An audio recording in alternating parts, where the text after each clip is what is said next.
할렐루야. 하나님의 은혜와 평강이 오늘 예배 드리시는 모든 성도님들과 함께 하시기를 주의 이름으로 축원드립니다. 오늘은 갈라디아서 1장 1절로 5절 말씀을 중심으로 바울이 말한 예수님의 사역이라는 제목으로 함께 말씀을 나누겠습니다. 오늘 본문인 갈라디아서는 바울이 1차 전도 여행 때 세운 갈라디아 지방의 여러 교회에 보낸 편지입니다. 바울이 복음을 전할 당시에 갈라디아 교인들은 세례도 받았고 성령도 체험했지만 그들은 원래 이교도들이었기 때문에 전에 믿었던 이 종교와 그들이 새로 믿은 이 기독교 사이에서 혼돈이 생길 수 있었습니다. 또 예루살렘에서 몇몇의 유대인들이 왔는데 이들이 율법주의를 가르치면서 갈라디아 교회 안에는 이 율법과 복음을 혼동하는 사람들이 많이 있었어요. 이러한 소식을 들은 바울은 이들에게 다시 한번 율법의 행위가 아니라 오직 예수를 믿음으로만 구원을 얻는다는 사실을, 그 진리를 확인시키면서 그들의 순수한 신앙을 회복하기를 바랬습니다. 그래서 이 갈라디아서에는 복음의 핵심적인 내용들이 잘 담겨져 있죠. 특히 오늘 읽은 이 갈라디아서 1장에는 예수님이 이 땅에 오신 이유와 그가 행하신 사역을 이야기하고 있는데요. 오늘부터 강림절이 시작이 되었죠. 바울이 말한 예수님의 사역을 살펴보며 예수님께서 이 땅에 오신 이유를 함께 생각해 보도록 하겠습니다. 그럼 예수님은 어떠한 일을 하셨을까요? 첫 번째로 예수님께서는 하나님 아버지의 뜻을 따르셨습니다. 따라해 볼까요? 하나님 아버지의 뜻을 따르셨다. 4절 전반부에 보시면 그리스도께서 하나님 곧 우리 아버지의 뜻을 따라오셨다 했습니다. 우리가 보통 성삼위일체라고 했을 때에 하나님은 한 분이시지만 성부 하나님, 성자 하나님, 성령 하나님, 이 세 가지의 위격이 있다고 이야기를 하죠. 성자이신 예수님께서는 성부 하나님의 뜻을 따라서 이 땅에 오심으로 인류 구원의 사역이 시작되었습니다. 즉 예수님의 사역은 바로 하나님 아버지의 뜻을 따르시는 사역이었습니다. 여기 하나님 아버지의 뜻을 따라라는 말이 있는데, 여기 뜻이란 말은 원어로 델레마라고 해서 결정, 목적, 의도라는 뜻이 있습니다. 또 이 말에는 열망, 기쁨이라는 뜻도 있어요. 그러니까 예수님께서는 자신의 결정이 아닌 하나님 아버지의 결정을 따르신 것입니다. 하나님의 목적을 이루시고자 했고 하나님의 뜻을 헤아려서 그 뜻을 이루고자 오신 것입니다. 예수님도 하나의 인간이기 때문에 자신의 목적도 있었을 것이고요, 자신의 결정도 있었을 것인데 예수님은 그것을 따르시지 아니하고 오직 성부 하나님의 뜻을 위해서, 하나님의 결정과 목적과 기쁨을 위해서 사신 것입니다. 성부 하나님의 뜻을 따르신 것이 바로 예수님의 첫 번째 사역의 모습이었습니다. 성경에는 예수님을 둘째 아담, 또 마지막 아담이라고 이야기하죠. 첫째 아담은 자신의 뜻을 이루고자 하다가 육신의 몸이 되었지만 둘째 아담, 마지막 아담인 예수님은 하나님의 뜻을 이루심으로써 우리에게 살려주는 영이 되셨습니다.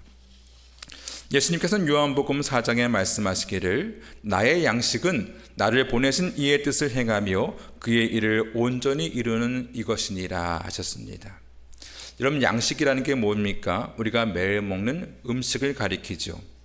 음식이라는 것은 굉장히 일상적인 겁니다. 날이 밝으면 아침을 먹고, 조금 지나면 점심을 먹고, 조금 지나면 저녁을 먹죠.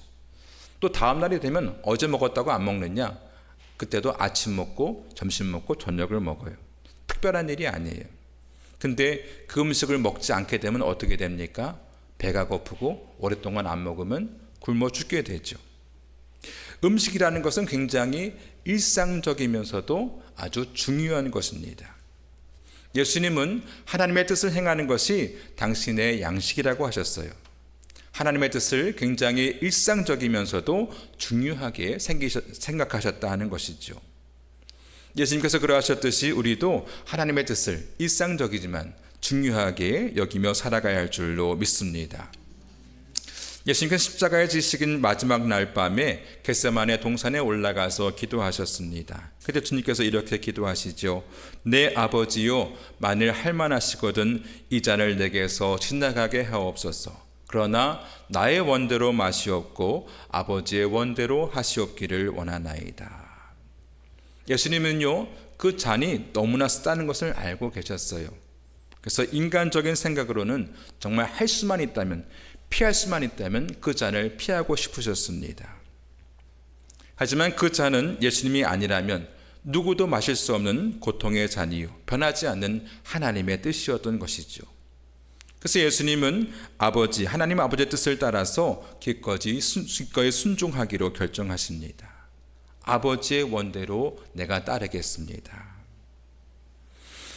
예수님께서는 공생을 사실 때나 십자가의 징벌을 받으실 때나 오직 하나님의 뜻을 따르는 삶을 사셨습니다. 우리도 이 생을 사는 동안에 때로는 내 뜻과 하나님의 뜻 사이에서 갈등할 때가 있죠. 그때는 우리는 누구의 뜻을 따라야 됩니까? 하나님의 뜻을 따라야 합니다. 예수님께서는 그의 제자들에게 말씀하시기를 누구든지 나를 따라오려거든 자기를 부인하고 자기 십자가를 지고 나를 따를 것이니라 했습니다. 여러분, 하나님의 뜻을 따르는 것은 때로는 십자가를 지고 가는 것과 같이 아주 고통스럽고 괴로운 일일 수도 있습니다.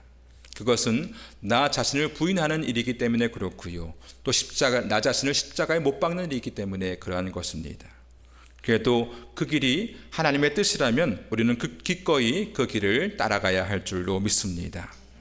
때로는 하나님의 뜻이 어디 있는지 우리가 고민될 때가 있죠. 기도로 유명한 조지 뮬러 목사님이 하나님의 뜻을 아는 6가지 단계에 대해서 소개한 적이 있는데요. 첫째, 어떤 문제가 있을 때 그 문제에 관한 나의 의사가 있지 않도록 마음을 비우려고 노력한다. 내 뜻이 반영되지 않도록 주의한다 하는 것이고요. 둘째로, 결과에 대해서는 나의 감정이나 이상을 개입시키지 않도록 노력한다. 셋째, 성령께서 나를 인도하시고자 하는 방향을 깨달으려고 노력한다. 넷째, 주변 상황을 고려한다. 우리는 때또 하나님의 뜻을 분명히 알 수 없지만 주변의 상황들과 내게 주어지는 말씀이 서로 연결이 되어서 하나님의 뜻이 무엇인지를 깨닫게 되는 경우가 있습니다. 우리는 그런 것을 반드시 순종해야 합니다. 5번째, 기도하는 가운데 하나님의 뜻을 내게 보여주시기를 간구한다. 굉장히 중요한 과정이죠. 6번째, 앞에 열거한 대로 하나님께 기도하고 말씀의 묵상을 통해 심사숙고하여 다다르게 된 결론을 따라 행한다 했습니다. 이런 우리는 하나님의 뜻을 다 알 수가 없습니다. 그렇기 때문에 우리는 늘 십자가 앞에 무릎을 꿇고 하나님의 인도하심을 구해야 하는 것입니다. 조지 트루엣이라는 사람은 이런 말을 했는데요. 인간이 가질 수 있는 가장 위대한 지식은 하나님의 뜻을 아는 것이며 인간이 행할 수 있는 가장 위대한 업적은 하나님의 뜻을 행하는 것이다. 여러분, 하나님의 뜻을 행하는 가운데 우리에게 고난이 찾아온다 할지라도 그것을 온전히 이룰 때에 우리에게 영원한 행복과 평안함이 오는 것입니다. 매일매일의 삶 가운데 하나님의 뜻을 구하고 그 뜻을 행하는 가운데 하나님의 은혜와 평강을 누리시기를 주의 이름으로 축원드립니다. 두 번째로 예수님께서 하신 사역은 자기의 몸을 주셨습니다. 따라해 볼까요? 자기의 몸을 주셨다. 우리 4절 말씀 다 같이 읽어보겠습니다. 시작. 그리스도께서 하나님 곧 우리 아버지의 뜻을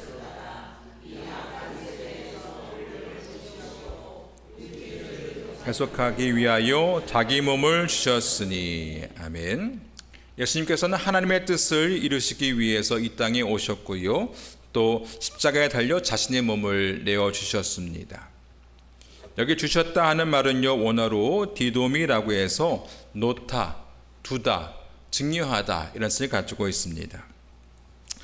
며칠 전에 인터넷 기사를 보니까 불의의 사고로 뇌사 판정을 받은 40대 여성이 장기 기증을 하고 떠나면서 5명의 사람에게 새 생명을 주었다 하는 기사를 보았습니다. 이와 같이 예수님께서는 자신의 몸을 기증하듯이 온전히 내어주심으로써 십자가 위에서 자신의 몸을 온전히 주심으로 그 영혼을 하나님 아버지께 위탁하셨습니다. 예수님께서 그의 몸을 내어주신 사건은 공생의 사역에 있어서 가장 중요한 사건이라고 할 수가 있죠. 하루는 요한과 야고보의 어머니가 예수님을 찾아온 적이 있었습니다. 이 어머니가 찾아온 이유는 예수님께서 이 땅에 이스라엘의 왕이 되셨을 때에 그의 아들 중에 한 명은 주의 우편에 또 한 명은 주의 좌편에 앉게 해달라는 것이었습니다. 높은 자리를 부탁하러 온 것이죠. 이 사실을 알고 다른 열제자들이 분노했습니다. 같이 고생했는데 니들만 높은 자리에 앉으려고 그러냐 하면서 그런 마음이 있었던 것이죠. 그때 예수님께서는 너희 중에 누구든지 크고자 하는 자는 너희를 섬기는 자가 되라 하시면서 자신이 이 땅에 오신 이유에 대해서 분명히 말씀하십니다. 인자가 온 것은 섬김을 받으려 함이 아니라 도리어 섬기려 하고 자기 목숨을 많은 사람의 대속물로 주려 함이라. 나는 이 땅의 왕이 돼서 섬김을 받으려고 온 것이 아니라 섬기러 왔고 내 목숨을 많은 사람의 대속물로 주기 위해서 이 땅에 왔다 하시면서 자신의 목적을 분명히 말씀하셨습니다. 이에 대해서 히브리서 기자는 말씀하기를 믿음의 주여 온전케 하시는 예수님을 바라보자 이렇게 이야기하죠. 여러분, 예수님께서 우리들을 위해서 자신의 몸을 내어주셨듯이 우리 그리스도인들은 우리 이웃을 위해서 헌신하는 삶을 살아야 합니다. 그것이 바로 예수 그리스도를 바라보는 삶인 것입니다. 바울은 에베소 5장에 말씀하시기를 그리스도께서 너희를 사랑하신 것 같이 너희도 사랑 가운데서 행하라. 그는 우리를 위하여 자신을 버리사 향기로운 제물과 희생 제물로 하나님께 드리셨느니라 했습니다. 예수님께서 자신의 몸을 온 인류를 위한 희생 제물로 하나님께 드리셨듯이 우리 그리스도인들도 예수님을 본받아서 희생의 삶 또 섬김의 삶을 살라는 말씀입니다. 그것이 향기로운 제물, 하나님 보시기에 기뻐하시는 그러한 제물이 될 수 있다는 것이죠. 미국의 유명한 교회 성장학자인 찰스 안은 미국에 있는 8,000개의 교회를 대상으로 설문조사를 해봤어요. 그 중에 사랑지수가 높은 교회들이 성장하더라 하는 연구 결과가 나왔습니다. 그 중에서도 성도들 내부에서 사랑지수가 높은 교회보다 새신자나 방문자나 외부인에 대한 사랑지수가 높은 교회일수록 더 큰 성장을 했다는 거예요. 이웃에 대한 사랑이 세상을 변화시키고 교회의 부흥도 가져온다 하는 것이죠. 초대교회를 보아도요, 그들은 성령의 충만을 받은 후에 주위에 가난한 사람들과 물질을 나누어 썼습니다. 기도만 하고 황홀경에 빠져있는 그것만 추구한 것이 아니라 삶의 나눔을 통해서 성령 충만함을 그들의 삶으로 증명했다는 것이죠. 이러한 모습은 주위 사람들에게 칭송으로 이어졌고 자연스럽게 교회의 성장과 부흥으로 이어졌던 것입니다. 주께서 구원받는 사람은 날마다 더하게 하시니라. 그들이 사랑의 모습을 통해서 하나님께서 많은 사람들에게 그들을 붙여주셨다 하는 말씀이 되겠지요. 유명한 교회 사회학자인 로드니 스타크는 그의 책 기독교의 발흥이라는 책에서 초대교회가 어떻게 급성장하게 되는지를 밝히고 있습니다. 로마 식민지의 한 구석에서 시작된 이 기독교가 어떻게 그렇게 빠른 시간 내에 성장해서 로마를 다 복음화시키고 로마의 극구가 되었는지를 분석했습니다. 어떤 결과가 있었느냐? 서기 165년에 로마 제국 전체에 아주 무서운 전염병이 퍼졌어요. 그래서 15년 만에 제국 인구의 전체의 12분의 1이 다 죽었습니다. 그리고 251년에 또 다른 전염병이 돌아서 도시가 다 텅 빌 정도로 많은 사람들이 죽어갔습니다. 그때 비기독교인들은 환자들과 접촉을 피하면서 자신의 생명을 보존하려고 노력했지만 기독교인들은 자신을 희생해가면서 사람들을 치료하는 일에 헌신했습니다. 그들은 위험을 두려워하지 않고 환자들을 돌봐주었는데요. 그러던 가운데 병이 전염돼서 위험에 노출된 사람도 있었지만 그들은 평안하고 아주 행복한 얼굴로 세상을 떠나갔습니다. 이렇게 죽음을 두려워하지 않고 사랑을 실천하는 그런 기독교인들의 모습을 보면서 주변 사람들이 크게 감동을 했고 기독교로 개종하는 사람들이 많이 있었습니다. 이 사람들이 전하는 그 복음이 진짜구나. 그것이 진짜 사랑을 담고 있구나. 그것이 로마 제국을 기독교 국가로 만들 수 있었던 가장 큰 원동력이었던 것입니다. 오늘날의 교회들도 이러한 모습을 회복해야 됩니다. 예수님에 대해서 많이 이야기하기보다 예수님과 같은 삶을 살아야 하는 것입니다. 예수님께서 자신의 몸을 내어주시기까지 우리를 위해서 헌신했던 것처럼 우리도 우리의 이웃을 위해서 이런 헌신적인 모습으로 살아갈 때에 이 사회가 변화되고 세상 사람들에게 칭송을 받으며 다시 한번 부흥의 바람이 불어오게 될 줄로 믿습니다. 세 번째로 예수님께서 하신 사역은요, 악한 세대에서 우리를 건지셨습니다.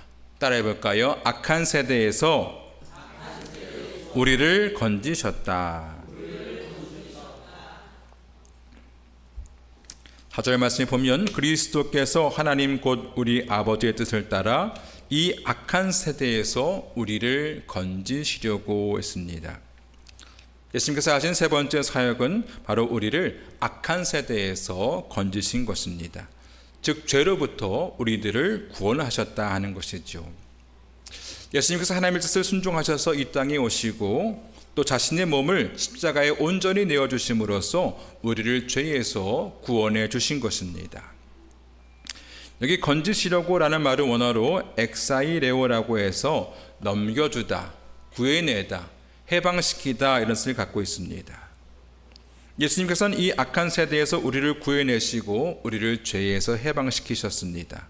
즉 우리를 구원하시기 위해서 하나님의 뜻에 온전히 순종하시고 십자가에 자기의 목숨까지 다 내어주신 것입니다. 성경에서 이 구원의 예표가 되는 사건은 바로 출애굽 사건인데요, 그것은 단순히 애굽을 빠져나오는 이야기가 아닙니다. 여기서 애굽과 바로 왕은 마귀의 권세를 상징하고요, 그곳에서 노예로 살고 있는 이스라엘 백성들은 죄의 종로를 타고 있는 우리 모든 인류들을 의미합니다. 그들은 유월절 날에 1년 된 어린 양을 잡아서 그 고기는 먹고 그 피는 좌우문설주에 발랐죠. 그러면서 여호와께서 그 땅을 치실 때에 그 문에 피가 발라져 있으면 그 집을 넘어가셨습니다. 그래서 패스오버, 유월절이라는 말이 생기게 된 것이죠. 여기서 1년 된 어린 양은 바로 예수 그리스도를 상징하는데요, 예수님께서 하나님의 어린 양이 되셔서 세상을 위한 희생제물로 드려지심으로 누구든지 이 예수 그리스도를 믿는 자마다 죄에서 사함을 받고 구원을 얻게 된다 하는 말씀입니다. 근데 이스라엘 백성들이 애굽을 빠져나온 뒤에 광야에서 40년을 지내게 되는데요, 그들이 어려운 일을 만날 때마다 늘 했던 말이 있습니다. 그것은 바로 왜 우리를 이곳으로 이끌어내서 광야에서 죽게 만드느냐, 차라리 애굽 사람을 섬기는 것이 낫겠다, 애굽으로 돌아가는 것이 더 낫겠다, 이런 말을 해요. 그들은요, 목이 마를 때도 그런 얘기를 했고요, 또 고기가 먹고 싶을 때도 그런 얘기를 했죠. 이렇게 하나님을 원망한 결과 그들은 약속의 땅 근처에도 가보지 못하고 결국 광야에서 방황하다가 모두 죽게 되었습니다. 여러분, 우리의 삶이 아무리 힘들고 어렵다 할지라도 다시 죄의 길로 애굽으로 돌아가서는 안 되는 것입니다. 믿음이 약한 사람은 조금만 삶이 힘들어도 다시 예전에 했던 그 죄의 습관으로 돌아가려는 사람이 많이 있어요.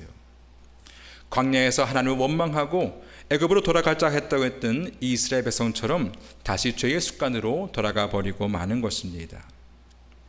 이러한 행동은 어린 양의 희생, 즉 예수 그리스도의 희생을 무의미한 것으로 만드는 것이죠.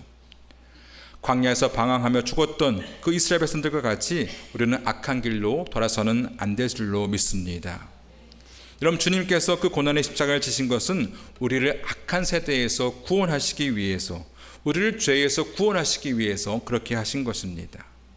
따라서 우리는 죄를 멀리하고 다시는 죄의 길로 돌아서지 말아야 할 줄로 믿습니다. 하나님께서는 출애굽한 이스라엘 백성들을 시내 산으로 부르셔서 그들과 언약을 맺으시는데요, 그것은 바로 너희가 내게 대하여 제사장 나라가 되며 거룩한 백성이 되라 하는 것입니다. 또 이 말을 대대손손에게 잘 전해주라고 말씀하시죠. 또 레위기 곳곳에 보면 나는 너희의 하나님이 되려고 너를 애굽에서 인도해낸 여호와다, 내가 거룩하니 너희도 거룩하라 말씀하십니다. 여러분, 하나님께서 이스라엘 백성들을 죄에서 구원하신 이유가 무엇입니까? 그들을 거룩한 백성으로 삼아서 하나님의 복인 모든 민족에게 미치게 하는 그런 거룩한 통로로 사용하시기 위함인 것이죠.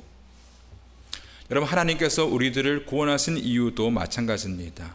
우리들을 거룩한 백성으로 삼아서 하나님의 복을 모든 민족에게 다 미치게 하기 위해서 우리를 성도로 부르시고 이 악한 세대에서 건져내신 것입니다. 하나님께서 지저분한 사람을 그릇으로 사용하시겠습니까?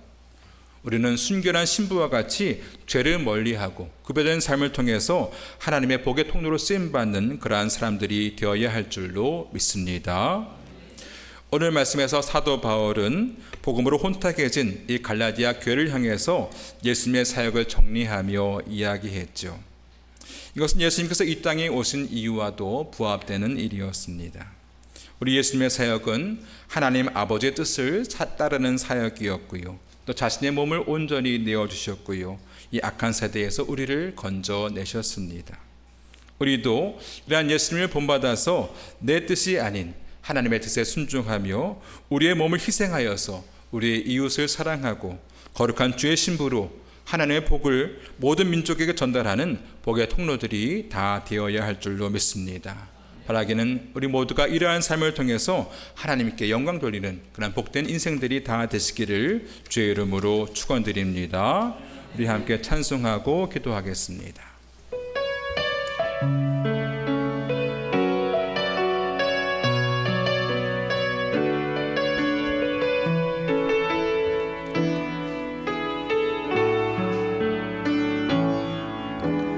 하늘의 영광을 다 버리고 낮은 이곳에 내려오신 주, 죽기까지 나를 사랑하신 그 사랑 얼마나 큰지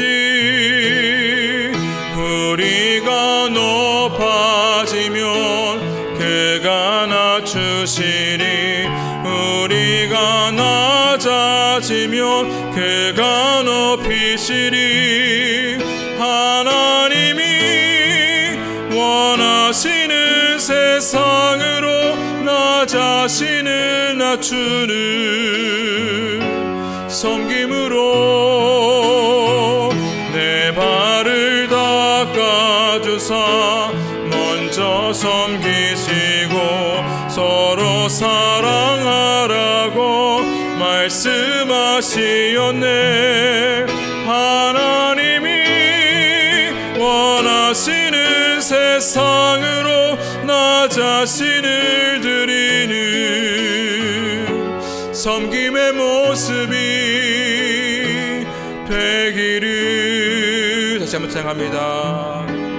하늘의 영광을 다 버리고 낮은 이곳에 내려오신 주, 죽기까지 나를 사랑하신 그 사랑 얼마나 큰지 우리가 높아지면 그가 낮추시니 우리가 낮아지면 그가 높이시니 하나님이 원하시는 세상으로 나 자신을 낮추는 섬김으로 내 발을 닦아주사 먼저 섬기시고 서로 사랑하라고 말씀하시었네. 하나님이 원하시는 세상으로 나 자신을 드리는 섬김의 모습이 되기를. 오늘 말씀에서 이 바울은 갈라디아 교회를 향해서 예수님의 사역에 대해서 말씀하셨습니다. 단 한 절의 구절로 예수님의 사역을 다 정리하셨죠. 예수님의 사역은 바로 하나님 아버지의 뜻을 따라서 이 땅에 오셨고요, 자기의 몸을 십자가에 내어주심으로써 악한 세대에서 우리를 건지셨습니다. 우리도 이러한 예수님의 삶을 닮아가게 하여 주옵소서. 내 뜻보다는 하나님의 뜻을 따르는 삶을 살게 하시고, 우리의 몸을 들여서 우리의 이웃을 사랑하는 삶을 살게 하여 주시고, 다시는 죄에게서 돌이켜서 온전한 거룩한 삶을 통해서 우리가 거룩한 복의 통로가 되게 하여 주옵소서. 시간 다 함께 주여 부르시고 통성으로 기도하겠습니다. 주여